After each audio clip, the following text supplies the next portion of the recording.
ജീവിതത്തിൽ ഏറെ അർത്ഥവത്തായ ഒരു സന്ദേശം നൽകുന്ന ദൃശ്യം പുറത്തു വന്നിട്ടുണ്ട്. ഒരു കാക്കയാണ് അതിലെ പ്രധാന കഥാപാത്രം. പക്ഷേ മനുഷ്യർക്ക് ആ കാക്ക ഒരു മാതൃകമാണ്. ആവശ്യക്കാരൻ അവന് എന്താണോ വേണ്ടത് അത് തേടി കണ്ടുപിടിക്കും.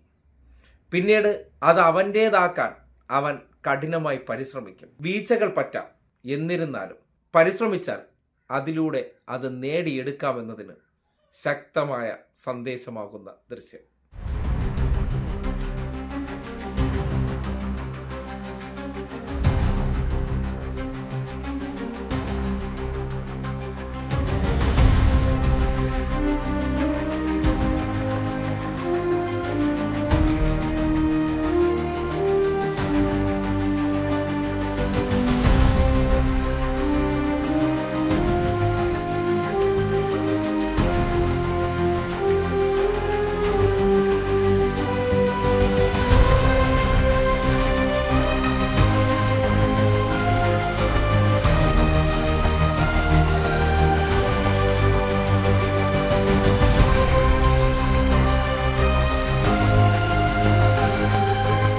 കണ്ടില്ലേ, കേവലം ഒരു പ്ലാസ്റ്റിക് വള്ളിയാണ്.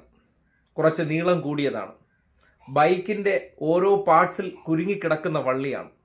അത് കണ്ടെത്തുമ്പോൾ അവൻ കൂടുകൂട്ടാൻ വേണ്ട സാധനങ്ങൾ തേടി അലയുമ്പോഴായിരിക്കണം ഈ പ്ലാസ്റ്റിക് വള്ളി കണ്ണിൽ കുടുങ്ങിയത്. അപ്പോൾ ജീവിതത്തിൽ ഒരാവശ്യത്തിന് വേണ്ടി തേടിപ്പോകണം.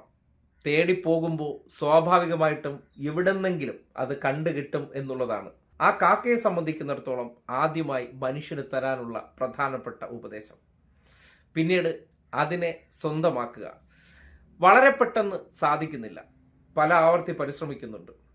കാര്യം ബൈക്കിൻ്റെ പല പാർട്സുകളിലായി ആ വള്ളി കുടുങ്ങി കിടക്കുന്നുണ്ട്. കൈയുള്ള മനുഷ്യരാണെങ്കിൽ സിമ്പിളായിട്ട് എടുക്കാം. പക്ഷേ കൈ ഇല്ലല്ലോ. ഒപ്പം തന്നെ കുറച്ച് ആലോചന കൂടി വേണ്ടതുണ്ട്. ആ കുരുങ്ങിക്കിടക്കുന്നത് എങ്ങനെ പുറത്തെടുക്കണമെന്നതിനെ സംബന്ധിച്ചുള്ള ആലോചന, അതെല്ലാം കൂടി ചേർത്ത് ബുദ്ധിമുട്ടി അത് അവൻ്റേതാക്കി കൊണ്ടുപോകുന്ന കാഴ്ച ഉദാത്ത മാതൃകയാണ്. ജീവിതത്തിൽ എന്തും ഇങ്ങനെയാണ്. ഒന്നും കഷ്ടപ്പെടാതെയോ പരിശ്രമിക്കാതെയോ കിട്ടില്ല. കഷ്ടപ്പെടുമ്പോൾ ആദ്യഘട്ടത്തിൽ കിട്ടിയെന്ന് വരില്ല. വീണ്ടും ശ്രമിക്കുക. ഏറ്റവും ഒടുവിൽ വിജയം പരിശ്രമിക്കുന്നവൻ്റേതാണ് എന്നതിന് നേർസാക്ഷ്യമായിട്ടുള്ള ദൃശ്യം.